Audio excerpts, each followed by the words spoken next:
ಹೆಣ್ಣಿನ ಸೌಂದರ್ಯನೇ ಅವಳ ನಿಜವಾದ ಪರಿಚಯ ಅಂತ.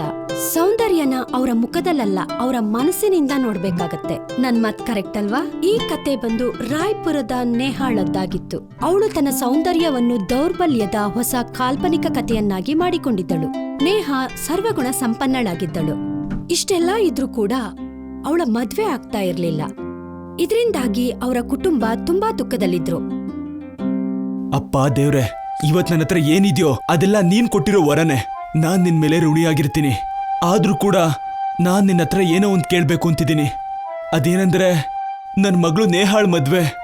ಒಬ್ಬ ತಂದೆ ತನ್ನ ಮಗಳು ಮದ್ವೆ ಆಗೋದನ್ನ ಕಣ್ಣಾರೆ ನೋಡೋದೆ ಅವನು ಮಾಡಿರೋ 7 ಜನ್ಮದ ಪುಣ್ಯ ಆಗಿರುತ್ತೆ. ಅದನ್ ಕರುಣಿಸು ತಂದೆ. ನನ್ ಮಗಳು ಎಷ್ಟು ಒಳ್ಳೆಯವಳು, ಆದ್ರೂ ಕೂಡ ಅವಳು ಮದ್ವೆ ಆಗ್ತಾನೆ ಇಲ್ಲ. ನಾನು ಏನ್ ಮಾಡ್ಲಿ ಈಗ? ನನಗ್ ಗೊತ್ತು ಅವಳಿಗೊಂದು ಕೊರತೆ ಇದೆ ಅಂತ, ಆದ್ರೂ ಕೂಡ ಅವಳು ಮದ್ವೆ ಆಗ್ಲೇಬೇಕಲ್ವಾ ತಂದೆ? ಈ ತರ ಯಾಕಾಗ್ತಾ ಇದೆ? ನಮ್ಗೆ ಅನ್ಯಾಯ ಮಾಡ್ಬೇಡ ತಂದೆ. ನಾನ್ ಕೈ ಮುಗಿದ್ ಕೇಳ್ಕೊತೀನಿ, ನನ್ ಮಗಳ ಜೀವನನ ಚೆನ್ನಾಗಿಡು ತಂದೆ. ಪಾಪ ನೇಹಾಳ ತಂದೆ ಅವರ ಮಗಳ ಮದುವೆಗೋಸ್ಕರ ದೇವ್ರ ಹತ್ರ ಬೇಡ್ಕೋತಾ ಇದ್ರು. ಮದ್ವೆ ಆಗದೆ ಇರೋದಿಕ್ಕೆ ಕಾರಣ ಏನು ಅಂತ ಹುಡುಕ್ತಾ ಇದ್ರು. ಒಂದ್ ಕಡೆ ಈ ರೀತಿ ನಡೀತಾ ಇದ್ರೆ, ಇನ್ನೊಂದ್ ಕಡೆ 1 ತಿಂಗಳ ನಂತರ ನೇಹಾಳ ಜೀವನದಲ್ಲಿ ಒಂದು ಹೊಸ ಹುಡುಗ ಬರ್ತಾನೆ. ಅವನ ಹೆಸರು ರಾಹುಲ್. ಅವನ ಪರಿಚಯ ಒಂದು ಮ್ಯಾಟ್ರಿಮೋನಿ ಆಪ್ನಿಂದ ಆಗುತ್ತೆ.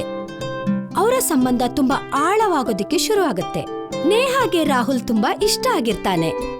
ರಾಹುಲ್ ಮನ್ಸಲ್ಲೂ ಕೂಡ ನೇಹಾಳಿಗೆ ಜಾಗ ಸಿಗುತ್ತೆ. ನಿಜವಾಗ್ಲೂ ನೀವು ನನ್ ಕಾಲ್ಗೋಸ್ಕರ ಕಾಯ್ತಾ ಇದ್ರಾ? ಹಾ ಹೌದು. ವಾವ್, ನನಗ್ ಕೇಳಿ ತುಂಬಾ ಖುಷಿ ಆಯ್ತು. ನೇಹಾ, ನಿಮ್ಮ ಹತ್ರ ಒಂದ್ ಮಾತು ಕೇಳ್ಬೇಕಾಗಿತ್ತು. ನಿಮ್ಮ ಪ್ರತಿಯೊಂದು ಫೋಟೋದಲ್ಲೂ ನೀವು ತಲೆ ಮೇಲೆ ಬಟ್ಟೆ ಯಾಕೆ ಹಾಕೊಂಡಿದ್ದೀರಾ? ಹಾ, ಅದು ಅದು ಅದು ಅದು ನಮ್ಮ ಸಂಸ್ಕಾರ. ಅದಕ್ಕೋಸ್ಕರ ನಾವ್ ಹಾಗೇ ಇರ್ಬೇಕಲ್ವಾ? ನಿಮಗ್ ಗೊತ್ತಾ, ನಾನ್ ನಿದ್ದೆ ಮಾಡ್ಬೇಕಾದ್ರೂ ಕೂಡ ತಲೆ ಮೇಲಿರೋ ಸೆರ್ಗನ್ನ ತೆಗಿಯೋದೇ ಇಲ್ಲ.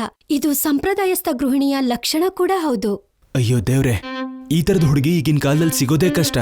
ನಾನಂತೂ ಅದೃಷ್ಟ ಮಾಡಿದ್ದೆ, ಯಾಕಂದ್ರೆ ನಿಮ್ಮಂತ ಹುಡುಗಿ ಸಿಕ್ಕಿರೋದಕ್ಕೆ.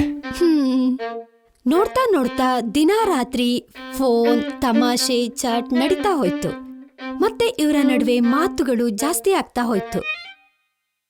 ನೇಹಾ ಮಗಳೇ, ನಿನ್ ಬಗ್ಗೆ ರಾಹುಲ್ ತುಂಬಾ ಮಾತುಗಳನ್ನ ಹೇಳಿದ್ದಾನೆ. ನಿಜವಾಗ್ಲು ನೀನ್ ತುಂಬಾ ಚೆನ್ನಾಗಿದೀಯ. ಮತ್ತೆ ಸಂಸ್ಕಾರ ನೋಡು, ನಿನ್ ತಲೆ ಮೇಲಿಂದ ಸೆರ್ಗನ್ನ ತೆಗಿತಾನೇ ಇಲ್ಲ. ನಿಜ, ನನ್ ಮಗಳು ತುಂಬಾ ಸಂಸ್ಕಾರವಂತಲು. ನಿಜ, ನನ್ ಅದೃಷ್ಟದ ಬಾಗ್ಲು ತೆಗ್ದಿದೆ. ನನ್ಗೆ ಇಷ್ಟು ಒಳ್ಳೆ ಸೊಸೆ ಸಿಗ್ತಾ ಇದ್ದಾಳೆ. Thank you aunty. ಆಯ್ತಪ್ಪ, ಈಗ ಈ ವಿಷಯನ ಜಾಸ್ತಿ ಎಳಿಯೋದ್ ಬೇಡ. ವಿಷಯ ಏನಿದೆಯೋ ಅದನ್ನ ನೇರವಾಗಿ ಹೇಳ್ತೀನಿ. ಇಬ್ರು ಮಕ್ಕಳು ಒಬ್ರನ್ನೊಬ್ರು ಅನ್ಸರ್ಸ್ಕೊಂಡ್ ಬದುಕ್ತಾರೆ. ಅದಕ್ಕೇನೆ ನಾವ್ ಈ ಮದುವೆ ಮಾಡೋಣ. ಏನ್ ಹೇಳ್ತೀರಾ ಬೇಗ್ರೆ? ನೀವ್ ಹೇಳ್ತಿರೋ ಸರಿ, ಮದುವೆ ಅಂತೂ ಖಂಡಿತ ಮಾಡೋಣ. ನೋಡಿ, ರಾಣಾ ಸಾಹೇಬ್ರ ಪ್ರಾರ್ಥನೆಗೂ ಫಲ ಸಿಕ್ತು.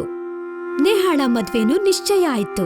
ಇಬ್ರು ಮನೆಯಲ್ಲೂ ಕೂಡ ಸಂತೋಷದ ವಾತಾವರಣ ಹೆಚ್ಚಾಯ್ತು.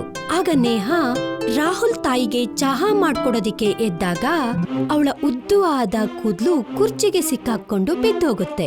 ಇದರಿಂದಾಗಿ ನೇಹಾಳ ರಹಸ್ಯ ಎಲ್ಲರ ಮುಂದೆ ಬಯಲಾಗೋಗುತ್ತೆ. ಒಂದೇ ಕ್ಷಣದಲ್ಲಿ ಎಲ್ಲಾನು ಕೂಡ ಬದಲಾಗೋಯ್ತು. ಇದೇನಿದು? ಹೀಗಾಗೋದಿಕ್ಕೆ ಹೇಗ್ ಸಾಧ್ಯ? ಅಯ್ಯೋ, ಏನಿದು? ಇದನ್ನ ನೀವು ನಮ್ಗೆ ಮೋಸ ಮಾಡಿದ್ದೀರಾ. ಇಲ್ಲ ಇಲ್ಲ ಇಲ್ಲ ಇಲ್ಲ, ಕ್ಷಮಿಸ್ಬಿಡಿ. ನಾನ್ ತುಂಬಾ ದೊಡ್ಡ ತಪ್ಪು ಮಾಡ್ಬಿಟ್ಟಿದ್ದೀನಿ. ಸತ್ಯವಾದ ಮಾತು ಏನಂದ್ರೆ, ನನ್ಗೆ ಚಿಕ್ಕ ವಯಸ್ಸಿಂದನೇ ಕೂದ್ಲಿಲ್ಲ. ನಾನ್ ನಿಮ್ಗೆ ಯಾವ್ದೇ ತರಹದ ಮೋಸ ಮಾಡಿಲ್ಲ. ನಾನ್ ಸತ್ಯನೇ ಹೇಳ್ಬೇಕು ಅಂತ ಇದ್ದೆ. ಆದ್ರೆ ಏನು? ನಿನಗ್ ಚಿಕ್ಕ ವಯಸ್ಸಿಂದ ಕೂದ್ಲಿರ್ಲಿಲ್ವಾ? ಮತ್ತಿಷ್ಟು ದಿನ ಈ ವಿಷಯನ ನನ್ನಿಂದ ಮುಚ್ಚಿಟ್ಟಿದ್ಯಾ? ಏನ್ ಹೇಳ್ದೆ ನೀನು? ನೀನು ತಲೆ ಮೇಲೆ ಬಟ್ಟೆ ಹಾಕೊಳ್ಳೋದು ಮನೇಲಿ ಕಲ್ಸಿರೋ ಸಂಸ್ಕಾರ ಅಂತನಾ? ಬೇರೆಯವ್ರಿಗೆ ಮೋಸ ಮಾಡೋದು ನಿನ್ ಮನೇಲಿ ಕಲ್ಸಿರೋ ಸಂಸ್ಕಾರನಾ? ಇಲ್ಲ ಇಲ್ಲ ರಾಹುಲ್, ನಾನೇನು ಬೇಕು ಅಂತ ಮಾಡ್ಲಿಲ್ಲ. ಇಲ್ಲ, ನೀನಿದನ್ನ ಬೇಕು ಅಂತಾನೆ ಮಾಡಿದ್ಯಾ. ಇಲ್ಲ ಅಂದ್ರೆ ಇದೆಲ್ಲ ನಮ್ ಮುಂದೆ ಈ ತರ ಬರ್ತಾ ಇರ್ಲಿಲ್ಲ. ನೀನ್ ನನ್ ಮನ್ಸಿಗೆ ತುಂಬಾ ನೋವು ಮಾಡಿದ್ಯಾ ನೇಹಾ, ತುಂಬಾ ದೊಡ್ಡ ನೋವು ಮಾಡಿದ್ಯಾ. ಅಮ್ಮ, ಅಪ್ಪ, ನಡೀರಿ ಹೋಗೋಣ. ನಾವು ಇಲ್ಲಿರೋದು ಒಳ್ಳೇದಲ್ಲ, ಬನ್ನಿ ಹೋಗೋಣ. ಇಲ್ಲ ರಾಹುಲ್, ಬಿಟ್ಟೋಗ್ಬೇಡ. ನಿಂತ್ಕೋ ಪ್ಲೀಸ್, ನಿಂತ್ಕೋ. ಕೊನೆಗೂ ಯಾವ್ದ್ರ ಭಯ ಇತ್ತೋ ಅದೇ ಆಗೋಯ್ತು. ನೇಹಾಳ ಬೋಳು ತಲೆಯ ರಹಸ್ಯ ಎಲ್ಲರ ಮುಂದೆ ಬಯಲಾಯ್ತು. ಮದ್ವೆ ನಿಂತೋಯ್ತು. ರಾಹುಲ್ ಮತ್ತೆ ಅವರ ಕುಟುಂಬ ಕೋಪ ಮಾಡ್ಕೊಂಡು ಹೊರಟೇ ಬಿಟ್ರು. ನೇಹಾ ತುಂಬಾ ದುಃಖದಲ್ಲಿದ್ಲು. ಮತ್ತೆ ಆ ಕಡೆ ರಾಹುಲ್ನ ಮನ್ಸು ಮುರಿದು ದುಃಖದಲ್ಲಿದ್ದ.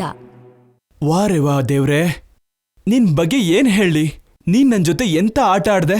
ಒಳ್ಳೆ ಸೌಂದರ್ಯ ಇರೋ ಸಂಸ್ಕಾರದ ಹುಡುಗಿನ ಹುಡುಕ್ತಾ ಇದ್ದೆ, ಆದ್ರೆ ಕೂದ್ಲು ಇಲ್ದಿರೋ ಹುಡುಗಿನ ನನಗ್ ಕೊಟ್ಟೆ ಅಲ್ಲ. ಇದೆಲ್ಲ ನನಗೆ ಯಾಕಾಗ್ತಾ ಇದೆ? ಪಾಪ ರಾಹುಲ್ ಅವನು ಆಗಿರೋ ವಿಚಾರಗಳನ್ನ ನೆನ್ಸ್ಕೊಂಡು ಬಹಳ ದುಃಖದಲ್ಲಿದ್ದ. ಅವನು ನೇಹಾ ಜೊತೆ ಮಾತನಾಡೋದನ್ನ ನಿಲ್ಸ್ಬಿಟ್ಟಿದ್ದ. ಆದ್ರೆ ನೇಹಾ ಸೋಲ್ ಒಪ್ಕೊಳ್ಳೋದಿಕ್ಕೆ ರೆಡಿ ಇರ್ಲಿಲ್ಲ. ಅವಳು ರಾಹುಲ್ಗೆ ಎಷ್ಟೊಂದು ಕಾಲ್ ಮೆಸೇಜ್ ಮಾಡಿದ್ಲೋ ಅವಳಿಗೆ ಗೊತ್ತಿರ್ಲಿಲ್ಲ. ಯಾಕಂದ್ರೆ ಅವಳು ಒಂದ್ಸಾರಿ ರಾಹುಲ್ನ ಮಾತನ್ನ ಕೇಳ್ಬೇಕಾಗಿತ್ತು. ಆದ್ರೆ ರಾಹುಲ್ ಅವಳ ಮಾತನ್ನ ಕೇಳೋದಿಕ್ಕೆ ರೆಡಿ ಇರ್ಲಿಲ್ಲ. ನಿನ್ಗೇನ್ ಸಮಸ್ಯೆ ಹೇಳು? ನನ್ಗೆ ಯಾಕೆ ಇಷ್ಟೊಂದು ಕಾಲ್ ಮಾಡಿ ಹಿಂಸೆ ಕೊಡ್ತಾ ಇದೀಯಾ? ನಾನ್ ನಿನ್ಗೆ ಹೇಳ್ದೆ ಅಲ್ವಾ, ನಿನ್ನತ್ರ ಮಾತಾಡೋದಕ್ಕೆ ನನ್ನ ಹತ್ರ ಏನು ಉಳ್ದಿಲ್ಲ. ನನ್ ಮಾತ್ ಕೇಳಿ. ನಮ್ ನಡುವೆ ಏನಾಯ್ತು ಅದ್ರ ಹಿಂದೆ ಒಂದ್ ಕಾರಣ ಇದೆ. ಅದಕ್ಕೆ ಹೀಗಾಯ್ತು. ನಾವ್ ಒಂದ್ಸರಿ ಭೇಟಿಯಾಗಿ ಮಾತಾಡೋಣ. ಇಷ್ಟು ದಿನ ನೇಹಾಳ್ನ ನೋಡ್ದೇ ಇರೋ ರಾಹುಲ್ ಅವಳ ಮಾತನ್ ಕೇಳಿ ಇಲ್ಲ ಅನ್ನೋದಿಕ್ಕೆ ಆಗ್ಲಿಲ್ಲ. ಅವರಿಬ್ರು ಭೇಟಿಯಾಗೋದಿಕ್ಕೆ ಒಪ್ಕೊಂಡ್ರು. ನಿಮ್ಗೆ ತುಂಬಾ ಧನ್ಯವಾದ ಹೇಳ್ತೀನಿ ನೀವಿಲ್ಲಿವರೆಗೂ ಬಂದಿದ್ದಕ್ಕೆ. ರಾಹುಲ್, ನನ್ನನ್ನು ಕ್ಷಮಿಸ್ಬಿಡು. ನಾನು ಸತ್ಯನ ಮುಚ್ಚಿಟ್ಟು ತಪ್ಪು ಮಾಡಿದೆ. ನಾನು ಸತ್ಯನೇ ಹೇಳ್ತಾ ಇದ್ದೀನಿ. ನನ್ನ ಹತ್ರ ಬೇರೆ ಯಾವ ದಾರಿ ಇರಲಿಲ್ಲ. ನಾನು ತುಂಬ ಭಯಪಟ್ಟಿದ್ದೆ. ತುಂಬ ವರ್ಷದ ಶಾಪದಿಂದಾಗಿ ಬರೀ ನಾನಷ್ಟೇ ಅಲ್ಲ, ನಮ್ಮ ರಾಯ್ಪುರದ ಎಲ್ಲ ಹುಡುಗಿಯರು ಕೂಡ ಇದೇ ಶಾಪದಿಂದ ಬಳಲ್ತಾ ಇದ್ದಾರೆ. ಶಾಪನ? ಎಂತ ಶಾಪ?